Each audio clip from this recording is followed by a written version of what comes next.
Hello à tous et bienvenue sur Rome Sport, la chaîne qui te bombarde d'actu sport. Ici, tous les mardis, on décortique l'actu sport de la semaine précédente dans des vidéos qui se déroulent en deux temps. D'abord, les résultats sportifs qu'on appelle les perfs et ensuite les news, toutes les petites infos sport qu'on appelle les flashs. Et donc voilà, nous sommes mardi et voici ce qui s'est passé sur la planète sport la semaine dernière. En tennis de table, les équipes de France ont brillé lors des championnats du monde par équipe qui ont eu lieu à Busan, en Corée du Sud. L'équipe de France féminine, composée de Jianan Huan, 20e mondiale, de Pritika Pavad, 33e mondiale, et de Charlotte Lutz, 116e mondiale, ont ramené une médaille de bronze puisqu'elles se sont hissées en demi-finale. Et dans cette compétition où il n'y a pas de match pour la troisième place, les deux demi-finalistes perdants récupèrent une médaille de bronze.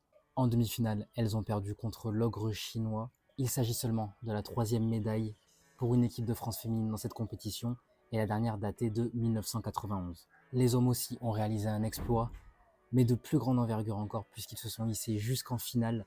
L'équipe de France, composée du prodige Félix Lebrun, 17 ans, 6e mondial, de son frère Alexis Lebrun, 20 ans, 21e mondial, et de Simon Gauzy, 30e mondial, s'est incliné en finale sèchement 3-0 contre l'épouvantail chinois qui a aligné les trois meilleurs pongistes mondiaux et qui décroche sa 11e médaille d'or consécutive dans cette compétition. La performance des Bleus reste toutefois exceptionnelle puisque c'est la première fois depuis 1997 qu'une équipe de France masculine ramène une médaille dans la compétition. En tout cas, l'avenir du tennis de table français s'annonce radieux grâce notamment aux frères Lebrun dont on avait déjà parlé sur la chaîne en évoquant l'influence qu'ils ont sur le développement de leur sport en France. En rugby, grosse désillusion pour le 15 de France qui n'a pas pu faire mieux que match nul contre l'Italie à domicile au stade Pierre-Mauroy de Villeneuve-d'Ascq.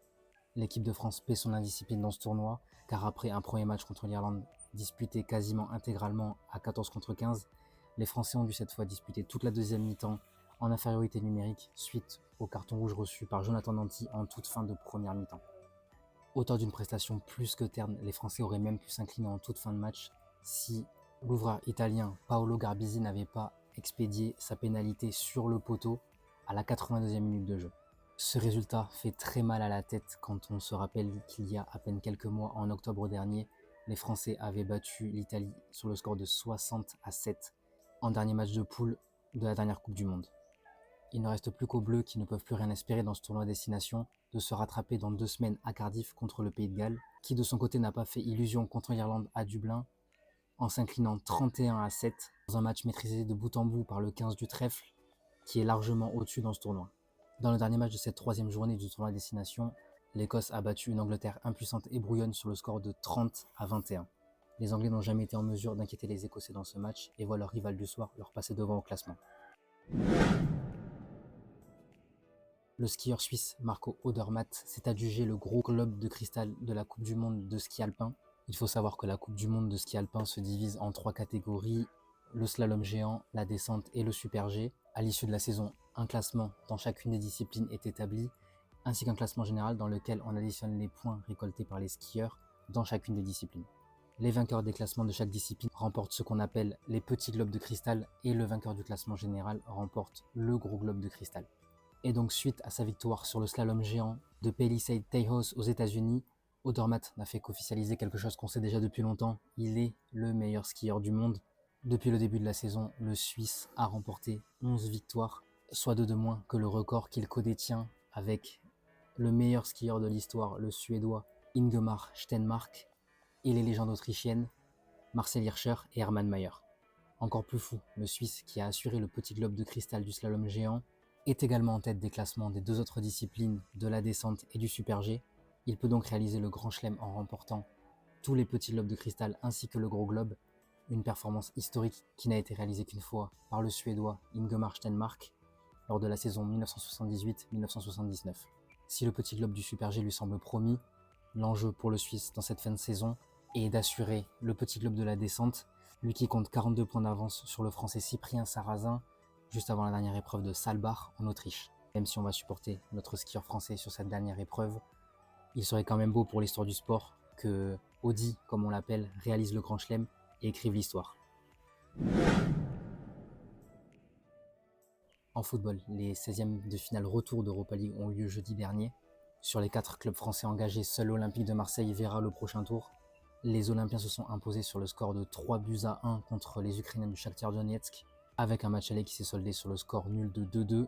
Les Phocéens sont donc qualifiés pour les 8e de finale, où ils rencontreront les Espagnols de Villarreal, actuel 13e du championnat espagnol, et entraîné par Marcelino, qui était le coach de l'OM au début de cette saison, et qui est parti après seulement 3 mois d'exercice et seulement 7 matchs en septembre dernier.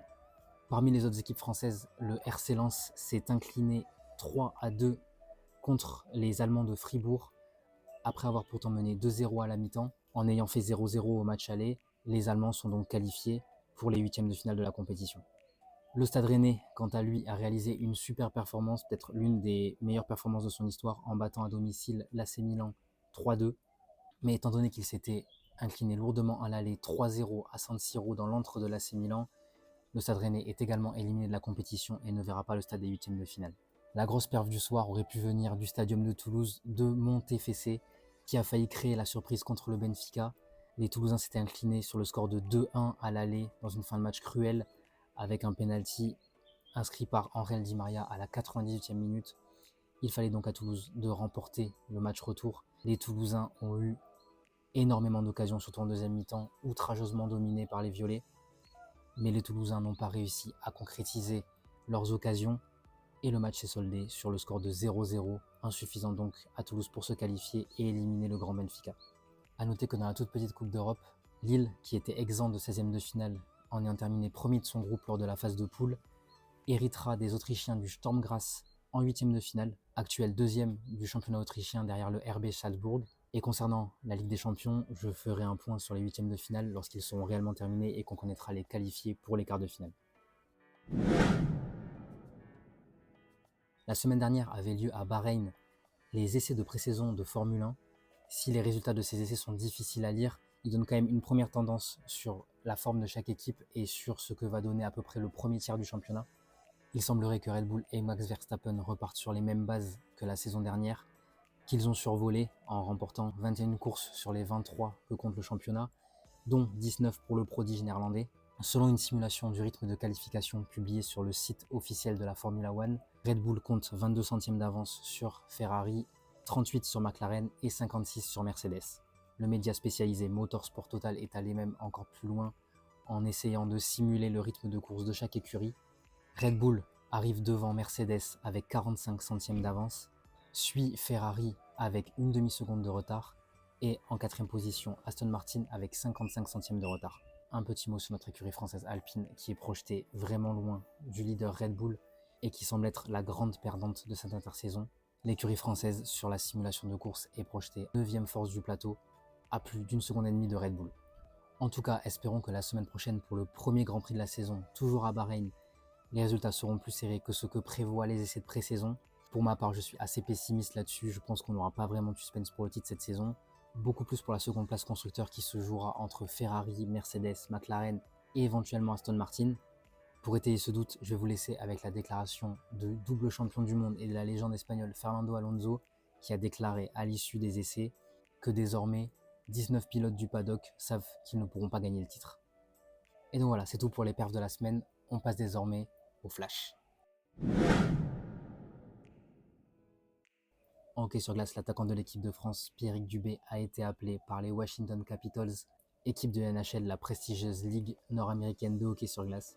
Le Français de 23 ans faisait partie de l'effectif des Hershey Bears, équipe de AHL, la seconde division nord-américaine.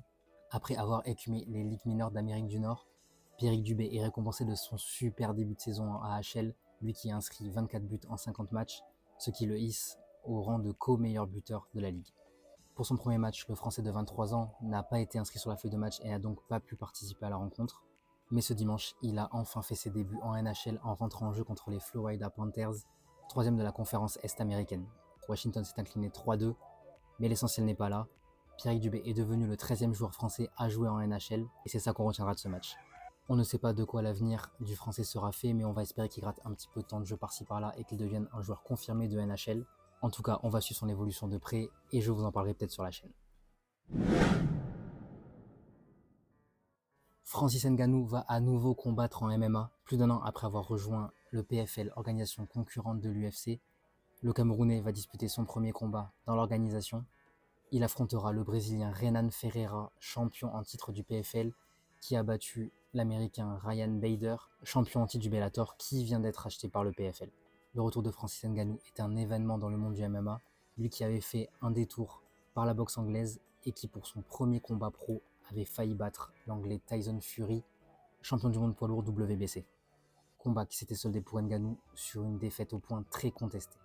Grâce à cette super performance, la star camerounaise a décroché l'opportunité de combattre Anthony Joshua, autre star de la boxe et ex-champion du monde WBC. En tout cas, si on ne connaît toujours pas la date officielle de son retour en MMA, nul doute que ce combat attirera les foules et attirera les regards sur le PFL qui veut concurrencer l'UFC dans les prochaines années.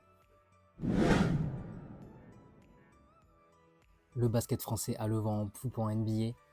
Les dernières mock drafts des très sérieux médias sportifs américains ESPN et The Athletic projettent deux Français aux 2 premières places de la prochaine draft NBA qui aura lieu en avril prochain. Les mock drafts, ce sont des prévisions réalisées par les médias américains sur ce que seront les prochains choix réalisés par les franchises NBA lors des prochaines drafts. Et donc, comme je l'ai dit, 2 Français arrivent en tête de ces drafts. Zachary Rizaché, ailier de la JL Bourg, et Alexandre Sarr, ailier ou pivot des Wildcats de Perth en Australie, qui sont respectivement projetés en première et en deuxième position de la prochaine draft par l'ESPN et The Athletic. Plusieurs autres Français sont également pressentis pour être sélectionnés lors de cette draft. Tidjane Salin, ailier du Cholet Basket, est annoncé 8e par ESPN et 12e par The Athletic. Melvin Aginsa, ailier du Saint-Quentin Basketball, est annoncé 31e par ESPN et 37e par The Athletic. Pacom Dadier, encore un ailier, mais qui joue à Ulm dans le championnat allemand, est projeté en fin de deuxième tour en 47e position par ESPN et en 53e position par The Athletic, qui sélectionne également Adam Abal, arrière des Broncos de Santa Clara, équipe de NCAA, le championnat universitaire américain, en 48e position de cette draft 2024. Même si ce ne sont que des prévisions, ces mocks montrent que le basket français est vraiment à la mode à NBA, surtout quand on sait qu'avant la draft de l'année dernière et la sélection en premier choix de draft de Victor Wembanyama, le français drafté le plus haut était Killian Hayes, qui avait été sélectionné en 7e choix par les Detroit Pistons lors de la draft 2020. On va attendre la fin des différents championnats mondiaux et la fin surtout du championnat NCAA, le championnat universitaire américain. Mais en tout cas, cela traduit une superbe dynamique du basket français pour lequel on peut espérer un avenir plutôt radieux. Et donc voilà l'équipe, c'est tout pour cette vidéo récap de l'actu de la semaine. J'espère qu'elle vous aura plu. Si c'est le cas, n'hésitez pas à liker, à commenter, à vous abonner, ça me donne de la force. On se retrouve mardi pour une prochaine vidéo. En attendant, bonne semaine à tous, prenez soin de vous et plein de sport sur vous.